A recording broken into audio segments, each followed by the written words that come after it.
Hello and welcome to Roll for Bowl, the game where I let statistical probabilities decide my lunch. This is episode 54. As always, we are inspired by Adventures in Ardia's hit series, Roll for Sandwich. Let's go! The dice we'll be using today are these kind of melty red warm dice. Hopefully they will warm up this cold, cold desert. Let's go! So we're going to begin at the beginning and pick our soup base. And that is a 7. Butternut squash. So here's our butternut squash soup. It's one of my more basic recipes. It just has salt and pepper and butternut squash, so it's a good base for a lot of things. Next we roll for fat, because there's nothing wrong with that. And that is a 3. Colby Jack. Dairy-free, of course. So I started pouring the cheese on before I hit record, silly me, but here is the rest of the cheese. It's Colby Jack, it's a white and orange cheese. It's actually a really good cheese to use if you're dairy-free and you have to choose what cheeses you're going to get. Because you can use it on pizza and nachos. You don't need 2 different cheeses. So there's my little spiel. Here's the brand I have, Violife. It's one of my favorites because it melts very, very well. Alright, onward. Now we're going to power it up with some protein, and that is number 4, chicken nuggets.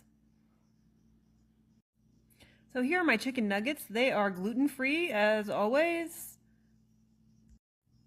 And presto, here are the chicken nuggets I put in the air fryer. It's not very many, but I need you to understand that that bag of gluten-free chicken nuggets costs like $20. So this is a sufficient amount of gluten-free chicken nuggets, I assure you. Time to get wild and crazy and magical. And that is smoky and sweet seasoning, 18.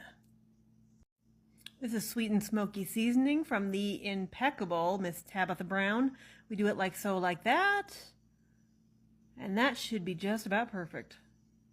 So we are going into this, whoops, oh, okay, that fell. But we're going to count it. That's a 6. It is basil, and I'm kind of excited because I actually grew it. So while my soup is getting a quick reheat before I put the fresh ingredients on, this is Thai and sweet basil. I grew them myself. It's the first herbs I've successfully grown in my new house. I'm excited. This is the basil after I ran it through a quick chiffonade, and we're just going to sprinkle it all on there. Honestly, this soup is looking really good. There's no red flags so far, so I'm excited. So we just have to make it through this row with nothing weird. That's Oreos. Cool. So here are my gluten-free Oreos. When it comes to cookies and cream, except no substitutes, gotta be Oreo, name brand. And we're just gonna take these 2, give them a quick Hulk smash, and put them over our nearly perfect bowl of soup.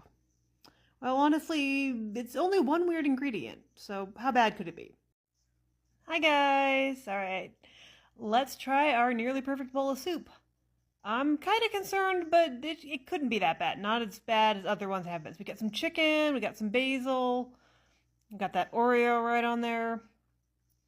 You know what? It kind of reminds me of those baked sweet potatoes.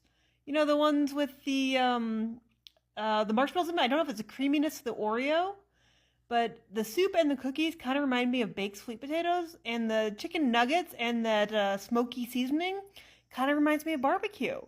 So it's pretty good. I am pleasantly surprised. Alright, so that was an easy bowl to finish, I'll be really honest. And we are going to give that an 8.8 and call it Sultry Southern Barbecue. Alright, that's all I got. Thanks for watching. I love you.